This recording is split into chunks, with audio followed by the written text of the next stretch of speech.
mempunyai agendanya masing-masing.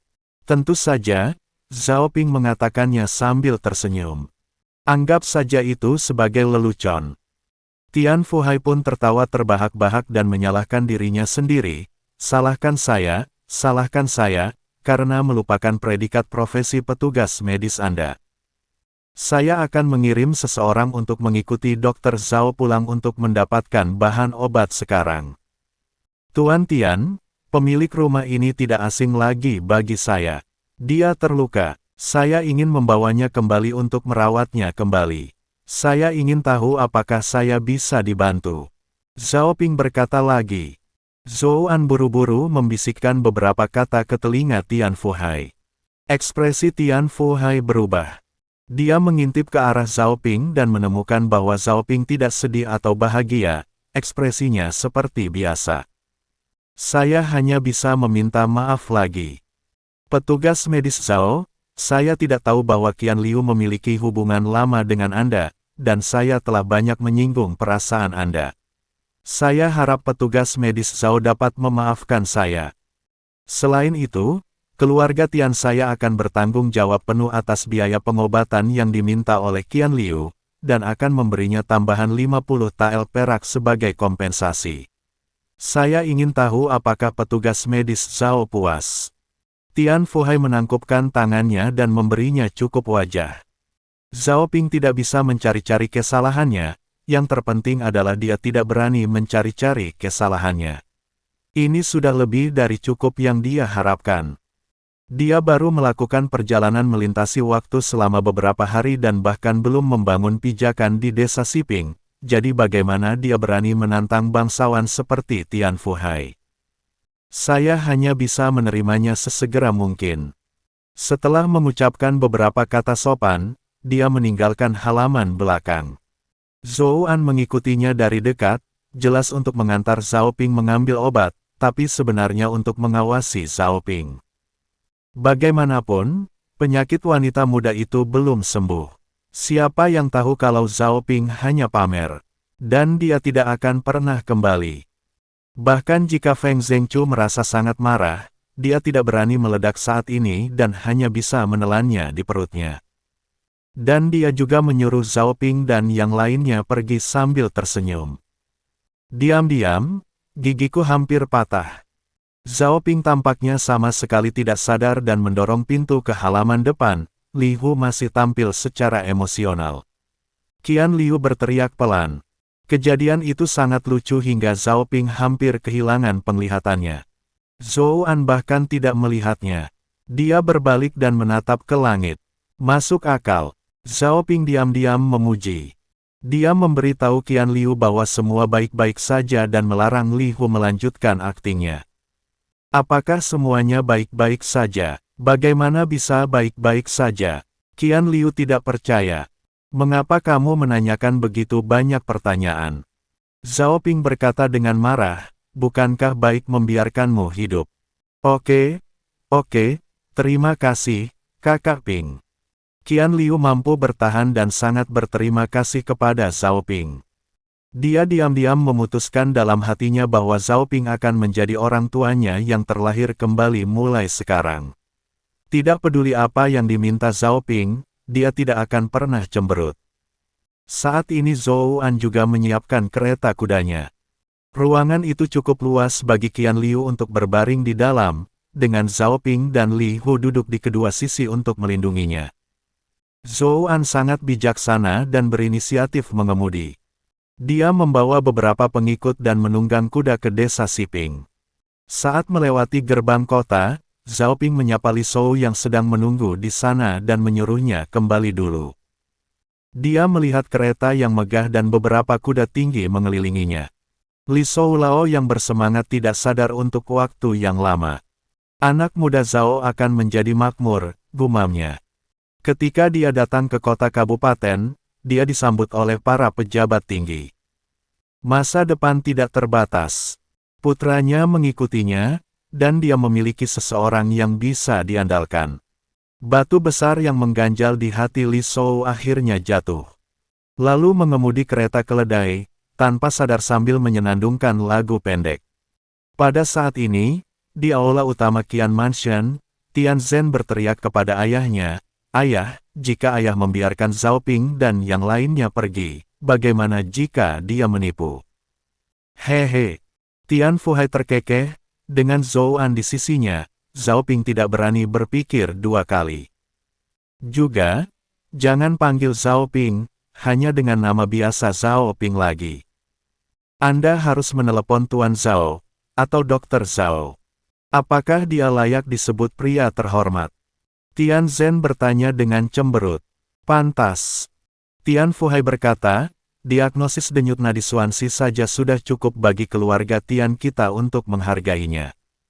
Kau tahu, itu adalah rahasia yang tidak diberitahukan di istana. Kecuali Anda sangat dekat dengan klinik medis Taiyuan yang dikelola tabib istana, orang luar tidak akan pernah bisa mempelajarinya. Saat Zhao Ping datang lagi lain kali, lebih dekatlah dengannya. Tidak bisakah? Tian Zhen masih tidak mempercayainya, karena dia memiliki hubungan dengan rumah sakit Taiyuan dan memiliki keterampilan medis yang luar biasa. Bagaimana dia bisa berakhir di tempat yang miskin di Kabupaten Yunnan? Yang Mulia punya rencananya sendiri. Kita tidak perlu terlalu banyak mengorek, cukup bekerja sama. Tian Fuhai berkata, dan ini adalah kesempatan kita. Ketika dia dalam kesulitan, bantulah dia lebih banyak lagi. Saat dia sudah mencapai kejayaan, kamu akan mengikutinya dan naik ke puncak bersamanya. Berapa investasinya? Tian Zhen bertanya. Inilah kuncinya. Meskipun keluarga Tian kaya, tidak semua orang harus dibantu. Dalam kelompok geng, ada pepatah mengatakan nasibnya dalam dan nasibnya dangkal. Keterhubungan yang dalam berarti potensi investasinya besar, dan keluarga Tian tidak akan segan-segan mengeluarkan banyak uang untuk mengolahnya. Jika keterhubungannya dangkal, cukup membantunya ala kadarnya dan mengenalnya saja. Tian Zhen menanyakan hal ini hanya karena dia ingin melihat posisi Zhao Ping di hati ayahnya, sehingga dia bisa merencanakan persahabatannya dengan Zhao Ping. Selangkah demi selangkah, Tian Fuhai memikirkannya dan berkata, jika dia membutuhkan bantuan, mari kita bantu. Kalau dia tidak membutuhkannya, jadi jangan mendekat, jangan sampai kita merusak rencananya. Tentu saja, semuanya tergantung seberapa baik dia memperlakukan adikmu. Jika dia tidak bisa menyembuhkannya, bunuh saja dia. Ya, Tian Zhen mengangguk. Di saat yang sama, pihak lain juga sedang berdiskusi. Begitu Feng Zhengchu kembali ke rumah, dia memecahkan cangkir teh di atas meja. Ayah, jangan marah, aku akan menangani Zhao Ping. Feng Junren menghiburnya. Kamu menghadapinya. Feng Zhengchu bertanya, apa yang akan kamu gunakan untuk menghadapinya? Bocah itu tahu cara mendiagnosis denyut nadi dengan benang sutra. Di seluruh dinasti Dawei, hanya petugas medis rumah sakit Taiyun tabib istana yang memiliki kemampuan seperti itu. Jika dia bisa melakukannya, pikirkan saja hubungannya. Ayah, kamu terlalu banyak berpikir. Feng Junren berkata dengan nada menghina, saya sangat akrab dengan Zhao Ping itu, dia hanyalah rakyat jelata. Oh, apakah kamu benar-benar mengenalnya? Feng Zhengchu juga cukup terkejut. Ayah, apakah kamu ingat apa yang aku katakan sebelumnya tentang mengambil selir lagi? Feng Junren berkata, namanya Liu Mengru, dia adalah istri Zhao Ping. Untuk mendapatkan Liu Mengru, saya telah menyelidiki identitas dan latar belakang Zhao Ping secara menyeluruh. Orang tuanya dulu berbisnis kain di daerah sini, tapi karena suatu alasan, bisnisnya gagal. Keduanya tidak bisa pulih, dan mereka meninggal karena amarah tidak lama kemudian. Zhao Ping adalah pria tidak berpendidikan yang menghabiskan seluruh waktunya di rumah judi dan toko anggur, menghabiskan seluruh kekayaan keluarganya. Beberapa waktu lalu, dia meminjam 50 tael perak dari rumah judi kita. Dia bertaruh dengan Wang Xiren. Jika dia tidak bisa membayarnya kembali dalam waktu sebulan, dia akan menjual dirinya kepada kita sebagai budak. Menurutku kita tidak perlu menunggu sebulan. Kita bisa menagih utangnya sekarang. Diam. Feng Zhengqiu berkata dengan marah, saya sudah mengajarimu begitu banyak, apakah saya sudah mengajarkannya kepada seekor anjing? Sekarang Zhao Ping disukai oleh Tian Fuhai, apakah dia akan kekurangan 50 tael perak? Kalau begitu berikan dia racun. Ekspresi keganasan melintas di wajah Feng Junren, Wang Xiren tahu di mana keluarganya tinggal. Ayo kita kirim seseorang untuk menyelinap masuk dan membunuhnya. Semuanya akan baik-baik saja. Terlalu beresiko. Feng Zhengqiu menolak lagi. Ayah, kemana perginya energimu? Feng Junren meninggikan suaranya dan berkata, saat itu, untuk mengkonsolidasikan posisimu, kamu bahkan membunuh seluruh keluarga Wen. Sekarang kita akhirnya bergabung dengan keluarga Tian. Selama saya bisa menikahi Tian Rou, hanya masalah waktu sebelum keluarga Feng pindah ke kota kabupaten.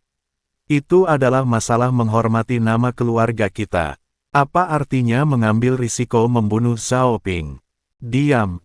Feng Zhengqiu memarahi dengan wajah gelap, sudah berapa kali ku bilang padamu. Masih ada beberapa saksi yang tersisa di keluarga Wen yang belum dibersihkan. Simpan saja masalah ini di perutmu dan jangan menyebutkannya lagi. Saya mengatakan risiko karena menurut saya itu tidak layak dilakukan saat ini. Karena kamu mengenal Zhao Ping secara menyeluruh, kemungkinan besar dia hanya pamer. Dia tidak tahu cara mendiagnosis denyut nadi dengan benang, dan dia pasti tidak bisa menyembuhkan Tian Rou dengan baik. Pada saat itu, Tian Fuhai akan dapat membunuhnya tanpa kita harus melakukan apapun. Jika Zhao Ping cukup beruntung untuk menyembuhkan Tian Rou, keluarga Tian dengan sendirinya akan melepaskannya pergi. Setelah dia pergi, giliran kita yang menangani Zhao Ping. Ayah masih bijaksana. Feng Junren memuji. Zhao Ping tidak menyadari semua ini.